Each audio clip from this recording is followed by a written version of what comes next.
Malaya. This was what was originally Malaya. You just go up north, you come to Thailand. Okay, that white spot is Thailand. Then when you go west, you come to Myanmar. Then from Myanmar, you come to Bangladesh. Then you can come into India. Okay, you can actually go by road right up to Europe, up to Turkey. Okay, then you go further this side, you come to Cambodia, Vietnam, Thailand, then right up to China. You can actually go by road all the way to China. People have done it. Now this was, as I said, originally Malaya, which we call Peninsular Malaysia now. We became Malaysia after two other states. There are two other states known as British North Borneo and Sarawak, which were ruled by the British, and they too wanted independence. And in 1963, there was a census taken, and they said, okay, they wanted to join Malaya because they were a very backward state. They wanted to join Malaya, and once they joined us, we became known as Malaysia in 1963. Okay, one other country that joined us was Singapore.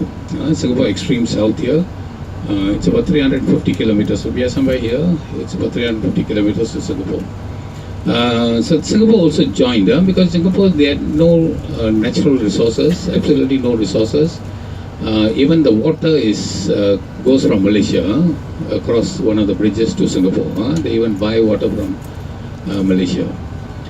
So they were one of the countries that joined us. So with this two states plus Singapore, we became Malaysia.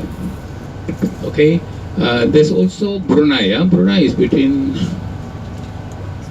Okay, it's hiding inside the. Brunei is also in between these two states.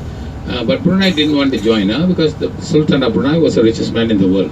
So he didn't want to get involved in the politics of the bigger country. So he was a monarch there, so he didn't want to join. So Brunei didn't join. But then when Singapore joined us, there was a lot of issues because Singapore had a very dynamic Prime Minister, Lee Kuan Yew.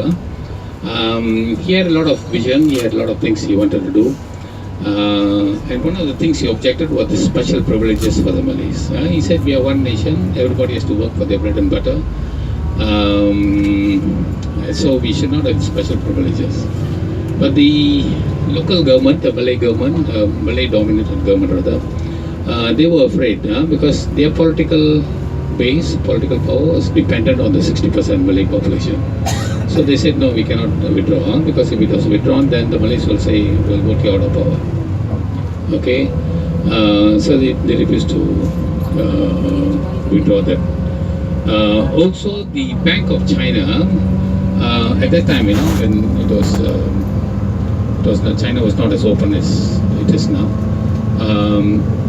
Malaysians were barred from going to China. There were three countries. Malaysians were barred from going to China, Cuba, and Israel. Okay, but Singapore allowed. Singapore had very close relations with China, and they had the Bank of China. So the Malaysian government said, we don't allow nationalized banks in the country, so you have to close Bank of China. So that was a major issue because Singapore had a lot of trade with China, and they were dependent on the bank. This and they also had some racial clashes. Singapore is predominantly Chinese. Right now, I don't know what is the proportion. I think it's about 70-80% Chinese. Here was 60% Malays. So there were also some racial clashes in Singapore as well as here. There were a lot of issues. At that time, the first Prime Minister was Tunku Abdul Rahman. And when Singapore insisted that the special privileges would be withdrawn, the first Prime Minister Tunku Abdul Rahman said, if you cannot agree to our terms, you better go your own way. So in 1965, Singapore separated. And just as well they separated because today they are a very rich country. At one time the Singapore dollar was equivalent to 1 Malaysian ringgit. Today 1 Singapore dollar is 3.1 Malaysian ringgit. Okay, so their value has grown 3 times more. So just as well they separated. I mean, you're going to Singapore in 2 days' time, you'll be able to see the development in Singapore. So we were left with this British North Borneo, which is now called Sabah, and Sarawak. Sarawak has retained the name. Sarawak was the whole state was ruled by just one British family known as the Rajapurut family. So they have separated now. So that's how from Malaya we became Malaysia. Hey,